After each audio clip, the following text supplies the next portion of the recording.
Unique story point की एक और कहानी में आपका स्वागत है। आज की कहानी है मेंढक राज और नाग की। एक कुएं में बहुत से मेंढक रहते थे। उनके राजा का नाम गंगदत्त था। गंगदत्त बहुत झगड़ालू स्वभाव का था। आसपास 2-3 और भी कुएं थे, उनमें भी मेंढक रहते थे। हर कुएं के मेंढकों का अपना राजा था।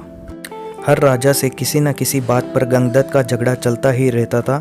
वह अपनी मूर्खता से कोई गलत काम करने लगता और बुद्धिमान मेंढक रोकने की कोशिश करता तो मौका मिलते ही अपने पाले गुंडे मेंढकों से पिटवा देता। कुएं के मेंढकों के भीतर गंगदत्त के प्रति रोष बढ़ता जा रहा था। घर में भी झगड़ों से चैन न था। अपनी हर मुसीबत के लिए दोष देता। एक दिन गंगदत्त पड़ोसी मेंढक राजा से खूब झगड़ा, खूब तू मैं हुई। गंगदत्त ने अपने कुएं में आकर बताया कि पड़ोसी राजा ने उसका अपमान किया है। अपमान का बदला लेने के लिए उसने अपने मेंढकों को आदेश दिया कि पड़ोसी कुएं पर हमला करें। हम सब जानते थे कि झगड़ा गंगदत्त ने ही शुरू किया होगा। कुछ शाने मेंढकों तथा बुद्धिमानों ने एकजुट होकर एक स्वर में कहा, राजन, पड़ोसी कुएं में हमसे दुगने मेंढक है। वे स्वस्थ व हमसे अधिक ताकतवर है। हम ये लड़ाई नहीं लड़ेंगे। गंगदत्त सन्न रह गया और बुरी तरह तिलमिला गया। मन ही मन उसने ठान ली कि इन गद्दारों को भी सबक सिखाना होगा। गंगदत्त ने अपने बेटों को बुलाकर भड़काया, बेटा, पड़ोसी राजा ने तुम्हारे पिताश्री का घोर अपमान किया है। जाओ, पड़ोसी राजा के बेटों की ऐसी पिटाई करो कि वे पानी मांगने लग जाए। गंगदत्त के बेटे एक दूसरे का मुंह देखने लगे। आखिर बड़े बेटे ने कहा, पिताश्री, आपने कभी हमें टर्राने की इजाज़त नहीं दी। टर्राने से ही मेंढकों में बल आता है, हौसला आता है और जोश आता है। आप ही बताइए कि बिना हौसले और जोश के हम किसी की क्या पिटाई कर पाएंगे। अब गंगदत्त सबसे चिढ़ गया। एक दिन वह कुड़ता और बड़बड़ाता कुएं से बाहर निकलकर इधर उधर घूमने लगा। उसे एक भयंकर नाग पास ही बने अपने बिल में घुसता नजर आया। उसकी आंखें चमकी। जब अपने दुश्मन बन गए हों तो दुश्मन को अपना बनाना चाहिए। यह सोचकर वह बिल के पास जाकर बोला, नागदेव, मेरा प्रणाम। नागदेव फुफकारा, अरे मेंढक, मैं तुम्हारा बेरी हूँ, तुम्हें खा जाता हूँ और तुम मेरे बिल के आगे आकर मुझे आवाज़ दे रहा है। गंगदत्त टर्राया, है नाग, कभी कभी शत्रुओं से ज़्यादा अपने दुख देने लगते हैं।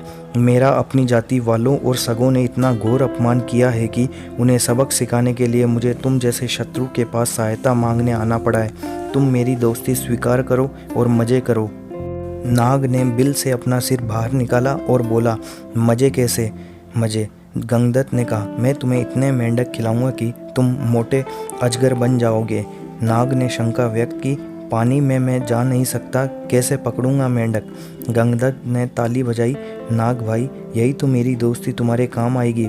मैंने पड़ोसी राजाओं के कुओं पर नज़र रखने के लिए अपने जासूस मेंढकों से गुप्त सुरंगें खुदवा रखी है। हर कुएं तक उनका रास्ता जाता है। सुरंगें जहाँ मिलती है वहाँ एक कक्ष है। तुम वहाँ रहना और जिस जिस मेंढक को खाने के लिए कहूँ उन्हें खाते जाना।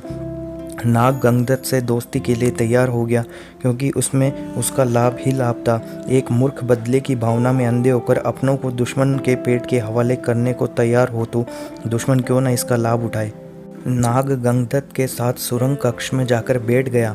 गंगदत्त ने पहले सारे पड़ोसी मेंढक राजाओं और उनकी प्रजाओं को खाने के लिए कहा। नाग कुछ सप्ताह में सारे दूसरे कुओं के मेंढकों को सुरंगों के रास्ते जा जाकर खा गया। जब सब समाप्त हो गए तो नाग गंगदत्त से बोला, अब किसे कहूँ, जल्दी बता। 24 घंटे पेट फुल रखने की आदत पड़ गई है। गंगदत्त ने कहा, अब मेरे कुएं के सभी सयाने और बुद्धिमान मेंढकों को खाओ।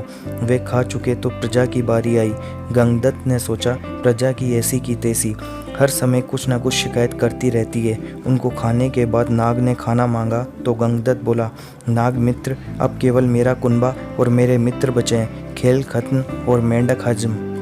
नाग ने फन फैलाया और फुफकारने लगा, मेंढक, मैं अब कहीं नहीं जाने वाला, तू अब खाने का इंतजाम कर वरना। गंगदत्त की बोलती बंद हो गई। उसने नाग को अपने मित्र खिलाए और फिर उसके बेटे नाग के पेट में गए। गंगदत्त ने सोचा कि मैं और मेंढकी जिंदा रहे तो बेटे और पैदा कर लेंगे।